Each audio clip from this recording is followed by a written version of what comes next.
आदरणीय सुनने वालों, प्राचीन काल में अयोध्या नगरी में राजा दशरथ राज्य करते थे।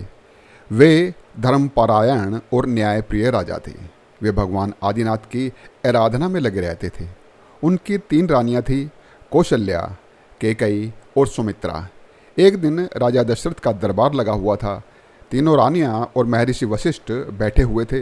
राजा दशरथ ने अपने गुरु वशिष्ठ जी से कहा, गुरुदेव, आज दरबार में आने से पूर्व मैं दर्पण के सामने खड़ा हुआ था तो मुझे अपने केशों में एक श्वेत बाल दिखाई दिया है। वशिष्ठ ने कहा, महाराज, केशों में एक श्वेत बाल का दिखाई देना किंचित भी चिंता का विषय नहीं है। तो दशरथ ने कहा, किंतु गुरुवर, मेरे लिए चिंता का विषय बन गया है। वशिष्ठ ने कहा, वो कैसे राजन? दशरथ ने कहा, गुरुवर, श्वेत बाल अर्थात बुढ़ापे की दस्तक। 3 रानियों के होते हुए मैं अभी तक पुत्रहीन हूँ। वशिष्ठ ने कहा, राजन, निराश मत हों।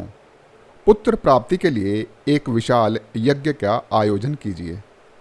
श्रृंगी ऋषि से पुत्र प्राप्ति यज्ञ संपन्न करवाइए।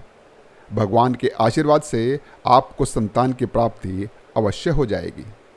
दशरथ ने कहा, गुरुवर, यदि ऐसा है तो कल प्रातः ही श्रृंगी ऋषि के आश्रम चलते हैं और उनसे प्रार्थना कर आदर सहित बुला लाते हैं। वशिष्ठ ने कहा, उचित है राजन। अगले दिन ऋषि वशिष्ठ के साथ राजा दशरथ श्रृंगी ऋषि के आश्रम में जाकर उन्हें सम्मानपूर्वक अयोध्या ले आते हैं और अयोध्या में महान पुत्र प्राप्ति यज्ञ का आयोजन करते हैं। श्रृंगी ऋषि पूरे विधि विधान से यज्ञ संपन्न करवाते हैं। यज्ञ की पूर्णता पर अग्निदेव प्रकट होकर दशरथ को प्रसाद रूप में फल प्रदान करते हैं। महाराज दशरथ उस फल को महारानी कौशल्या को सेवन के लिए देते हैं। महारानी कौशल्या, सुमित्रा और कैकई उस फल का बांटकर सेवन कर लेते हैं। समय उपरांत महारानी कौशल्या से भगवान श्री राम का, कैकई से भरत का और सुमित्रा से लक्ष्मण और शत्रुघ्न का जन्म होता है। अयोध्या में पर्व का माहौल बन जाता है। पूरे नगर में चारों ओर बड़ी धूमधाम से राजकुमारों के जन्म की खुशियां मनाई जाती हैं। देवी देवताओं की पूजा अर्चना की जाती है। ब्राह्मण को गायें और प्रजा को वस्त्र आदि उपहार बांटे जाते हैं। चारों ओर खुशियां ही खुशियां मनाई जाती हैं। राजा दशरथ की खुशी का ठिकाना नहीं था। वो तीनों रानियों के साथ अपने राजकुमारों के साथ समय व्यतीत करने लगे। राजमहल बच्चों की किलकारियों से गूंजने लगा। चारों भाइयों में बहुत प्रेम था। जहाँ कौशल्या के पुत्र श्री राम से सुमित्रा के बड़े पुत्र लक्ष्मण का गहरा प्रेम था, वहीं कैकई के पुत्र भरत से सुमित्रा के दूसरे छोटे पुत्र शत्रुघ्न का गहरा प्रेम था। मानो राम लक्ष्मण कौशल्या के और भरत शत्रुघ्न कैकई के पुत्र हों। वैसे तो चारों राजकुमारों को तीनों माँओं का प्रेम प्राप्त था, किंतु रानी कैकई राम के मधुर व्यवहार के कारण उससे बहुत प्रेम करती थी। राजकुमार जैसे ही कुछ बड़े हुए तो महाराज दशरथ ने अपने चारों पुत्रों को राजनीति की शिक्षा हेतु महर्षि वशिष्ठ के आश्रम भेज दिया। अयोध्या से लगभग 450 किलोमीटर दूर मिथिलापुरी एक राज्य था। उस राज्य के राजा थे जनक, इसलिए उस राज्य को जनकपुर भी कहा जाता था। राजा जनक के कोई संतान नहीं थी। एक बार मिथिलापुरी में भयंकर अकाल पड़ गया। अकाल को दूर करने के लिए वेदों में बताए गए समाधान अनुसार राजा जनक ने एक सोने का हल बनवाया। वैशाख मास के शुक्ल पक्ष की नवमी तिथि के मुहूर्त पर उस हल में 2 बैलों को जोड़कर एक खेत में उस हल को चलाने लगे। हल चलाते चलाते हल की नोक एक संदूक से टकराई तो बैल वहीं रुक गए। हल को हटाकर वहां खोदकर उस संदूक को निकाला गया। उस संदूक में एक कन्या को देखकर सभी स्तब्ध हो गए। माँ लक्ष्मी देवी वेदवती ने एक कन्या के रूप में पुनर्जन्म ले लिया था। उस कन्या की त्वचा पिघले हुए सोने की तरह चमक रही थी। जैसे ही राजा जनक ने उस कन्या को अपने हाथों में लिया, तभी उन्हें एक आकाशवाणी सुनाई दी। हे राजा जनक, यह कन्या नारायण की दुल्हन बनेगी, इसलिए इस कन्या के लालन पालन का दायित्व आपको सौंपा गया है। एक पिता की भांति इसका संरक्षण कीजिए। राजा जनक ने धरती से प्राप्त हुई उस कन्या के लालन पालन का दायित्व अत्यंत प्रसन्न होकर सहर्ष स्वीकार कर लिया। उस कन्या को भूसुता का नाम दे दिया और अपनी पुत्री मानकर उसका लालन पालन करने लगे, जिन्हें सीता के नाम से जाना जाता है। कुछ समय पश्चात राजा जनक के घर एक और पुत्री का जन्म हुआ। उसका नाम उर्मिला रखा गया। समय बीतता गया। चारों राजकुमार महर्षि वशिष्ठ से राजपाट चलाने की शिक्षा, धनुर्विद्या, मल्ल युद्ध की विद्या, तलवारबाजी, अस्त्रों शस्त्रों का ज्ञान, वेदों का पठन, उनका ज्ञान प्राप्त कर रहे थे। सभी प्रकार की विद्याओं का ज्ञान प्राप्त कर उनकी शिक्षा पूर्ण हो गई। गुरु वशिष्ठ के साथ चारों राजकुमार अयोध्या लौट आए। उन्हीं दिनों अयोध्या के समीप के जंगलों में राक्षसों का उत्पात बढ़ने लगा था। राक्षस ऋषि मुनियों को भी सताने लगे थे। उसी वन में महर्षि विश्वामित्र का आश्रम था। ताड़का नाम की राक्षसी के मारीच और सुबाहु नाम के 2 राक्षस पुत्र थे। वे दोनों भयंकर उत्पाती थे।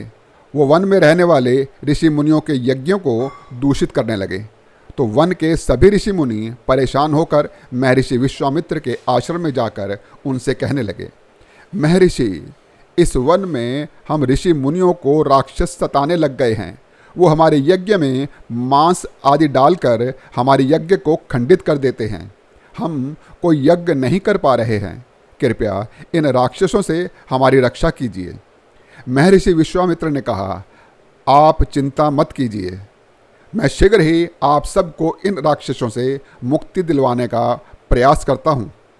ऋषि मुनियों के जाने के बाद महर्षि विश्वामित्र राजा दशरथ के दरबार में पहुँच गए। महाराज दशरथ ने महर्षि विश्वामित्र का स्वागत किया और बोले, प्रणाम ऋषिवर, कहिए अयोध्या में कैसे आना हुआ। महर्षि विश्वामित्र ने कहा, राजन, आपके राज्य के समीप के वन में राक्षसों ने उत्पात मचा रखा है। वो ऋषि मुनियों को सताते हैं। उनके यज्ञ में मांस आदि डालकर यज्ञ को खंडित कर देते हैं। हम कोई यज्ञ नहीं कर पा रहे हैं। कृपया इन राक्षसों से ऋषि मुनियों की रक्षा कीजिए। उसके लिए अपने 2 राजकुमार राम और लक्ष्मण को मेरे साथ भेज दीजिए। दशरथ ने कहा, ऋषिवर, अपनी प्रजा को निर्भय जीवन जीने देने हेतु उत्पाती को दंड देना एक राजा का कर्तव्य है। इस कार्य के लिए मैं आपके साथ चलता हूँ। महर्षि विश्वामित्र ने कहा, राजन, आप राम लक्ष्मण को साधारण मत जानिए, उन्हें ही मेरे साथ भेज दीजिए। दशरथ ने कहा, ऋषिवर, राम लक्ष्मण तो अभी छोटे हैं, मैं चलता हूँ आपके साथ। महर्षि विश्वामित्र ने कहा, राजन, इस कार्य हेतु राम लक्ष्मण को ही मेरे साथ भेज दीजिए। दशरथ ने कहा, किंतु ऋषिवर। महर्षि वशिष्ठ ने दशरथ को रोकते हुए कहा, राजन, यदि महर्षि विश्वामित्र इस कार्य के लिए राम लक्ष्मण को अपने साथ ले जाना चाहते हैं तो आपको किसी प्रकार का कोई संकोच नहीं करना चाहिए। विश्वास कीजिए, आपके चारों पुत्र युद्ध कुशल हैं। इस आयु में ऐसी परिस्थितियों का सामना करना उनके विकास के लिए अति उत्तम है। दशरथ ने कहा, गुरुवर, जैसी आपकी आज्ञा। दशरथ ने अपने 2 सैनिकों को बुलाकर आदेश दिया, जाओ और राम लक्ष्मण को तुरंत दरबार में उपस्थित होने को कहो। सैनिकों ने राम और लक्ष्मण के पास जाकर महाराज दशरथ की आज्ञा सुना दी। अपने पिता की आज्ञा से श्री राम और लक्ष्मण दरबार में उपस्थित हो गए। दरबार में पहुंचकर उन्होंने गुरु वशिष्ठ, अपने पिता दशरथ और महर्षि विश्वामित्र को प्रणाम किया। पिता दशरथ ने राम लक्ष्मण को कहा, पुत्र राम लक्ष्मण, समीप के वन में राक्षसों ने उत्पात मचा रखा है। वो ऋषि मुनियों का यज्ञ अपवित्र कर देते हैं। तुम दोनों महर्षि विश्वामित्र के साथ जाओ और वन में ऋषि मुनियों के यज्ञ को संरक्षण प्रदान करो। आवश्यकता पड़े तो उन अधर्मियों को दंड दो। अपने पिता का आदेश पाकर राम लक्ष्मण ने गुरु वशिष्ठ और अपने पिता को प्रणाम किया और महर्षि विश्वामित्र के साथ वन की ओर चल दिए। अगली वीडियो में मर्यादा पुरुषोत्तम श्री राम की आगे की कथा राम कथा सुनने के लिए आपने मेरा चैनल सब्सक्राइब नहीं किया है तो कर लीजिए। बोल सियावर रामचंद्र की जय।